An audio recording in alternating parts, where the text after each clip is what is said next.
Hello guys, Andrew here. Welcome back to Drew Tutorial. And in this video, I'm going to show you how to archive a task on ClickUp.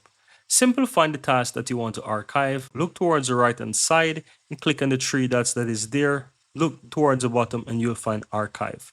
Click on that and that's going to quickly archive those tasks. Now, how can I find those archived tasks after I archive them?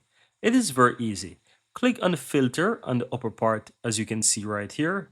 And within this section, you will find archived. So if you click on that, that's going to show those archived tasks to you that you can easily unarchive any task that you have there. And as you can see, this is the archived task now. And if I want to unarchive it, I can click it as well and I can choose unarchived from here.